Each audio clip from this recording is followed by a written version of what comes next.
Artificial ఇంటెలిజెన్స్‌ని తలుచుకొని ప్రపంచ దేశాలు వణుకుతుంటే, భారతదేశం మాత్రం ఏమాత్రం భయపడట్లేదు అని ప్రపంచ బ్యాంక్ చెప్తోంది. అంతర్జాతీయ విశ్లేషకులు కూడా అదే చెప్తున్నారు.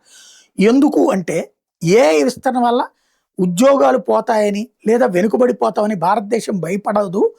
ఆత్మవిశ్వాసానికి 4 ప్రధాన కారణాలున్నాయి అన్నది ప్రపంచ బ్యాంక్ నివేదిక చెప్తోంది. పాశ్చాత్య అధిక రాబడి ఉన్న ధనిక దేశాల్లో ఏఐ ఆటోమేషన్ వల్ల 14.2% ఉద్యోగాలు ఊడిపోయే ప్రమాదం ఉంది. కానీ భారత్ వంటి అభివృద్ధి చెందుతున్న దేశాల్లో ఈ ప్రమాదం కేవలం 4.5% మాత్రమే. భారత ఆర్థిక వ్యవస్థలో అత్యధిక ఉద్యోగాలు మానవ శ్రమ, సేవలు, క్షేత్రస్థాయి పనులతో ముడిపడి ఉంటాయి. పైగా ఇంకో 4 ఉద్యోగాలు ఎక్కువ కూడా వస్తాయి వాళ్ళకి. అందుకే భారతీయులు భయపడట్లేదు. రెండోది, వరల్డ్ బ్యాంక్ తెలిపినట్టుగా ఏఐ భారత్లో ఉద్యోగులు తొలగించడానికి కాకుండా వాళ్ళ ఉత్పాదకతను, ప్రొడక్టివిటీ పెంచడానికి దోహదపడుతుంది.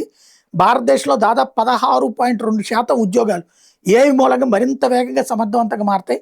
భారత ఐటీ మరియు సేవా రంగాలు ఏఐని ఒక భయంగా కాకుండా ఉత్ప్రేరకంగా చూస్తున్నాయి అన్నటువంటిది మరొక కాన్సెప్ట్ని చెప్పుకొచ్చింది.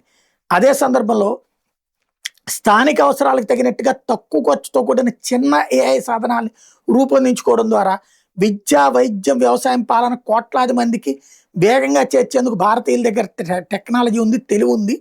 అందుకు కూడా వాళ్ళు భయపడట్లేదని చెప్పుకొచ్చింది. ఏఐ అనేది భారత్కు ఒక అరుదైన అవకాశాన్ని తెచ్చిపెట్టింది. సాంకేతికతను వేగంగా అందిపుచ్చుకోవడంలో భారతీయులు స్పెషల్. డిజిటల్ ఇండియా, యూపీఐ విప్లవం అనేది ప్రపంచం చూసింది.